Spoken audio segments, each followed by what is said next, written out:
আনাস ইবনে মালিক রাদিয়াল্লাহু তাআলা থেকে বর্ণিত, মহানবী সাল্লাল্লাহু আলাইহি ওয়াসাল্লাম বলছেন, যখন একজন মুসলিম কোনো একটা ফলবান গাছ কিংবা যে কোনো ধরনের ফসল ফলায়, তখন ওটা থেকে যদি কোনো মানুষ কিংবা কোনো ধরনের চতুষ্পদী প্রাণী কিংবা পাখিও খেয়ে থাকে, তবে সেটা সদকা হিসাবে তার জন্য গণ্য হবে।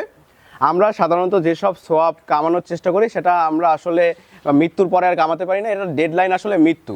কিন্তু আমাদের জন্য আল্লাহ তাআলা কিছু বিশেষ আমল রাখছেন, যেগুলো থেকে আমরা মৃত্যুর পরেও সোয়াব পাইতে পারি। তার মধ্যে এই সদকা জারিয়া একটা।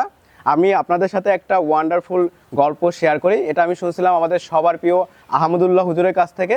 তিনি ওই লোকটার নামটা উল্লেখ করে নাই, কিন্তু আপনারা হয়তোবা অনেকেই শুনে নামটা গেস করতে পারবেন। যদি গেস করতে পারেন তাহলে অবশ্যই আমাদের কমেন্টে জানাবেন। ওই লোকটা আসলে যখনই আপনার ফল খায়, তখন ওই ফলের বীজটা পলিথিনে করে রেখে দেওয়ার চেষ্টা করে। যখন ঢাকার বাইরে কাজে যায়, তখন দেখা যায় ওই বীজগুলা রাস্তার পাশে ফেলে দেয়। তো এই আমলটা খুবই একটা সুন্দর আমল হতে পারে আমাদের জন্য, আমরা যদি এরকম ইনোভেটিভ কিছু করতে পারি আমাদের আমলের জন্য। তো ভিডিওটা যদি ভালো লাগে অবশ্যই একটা লাইক করবেন, আর এরকম ভিডিও পেতে চাইলে চ্যানেলটা সাবস্ক্রাইব করতে পারেন।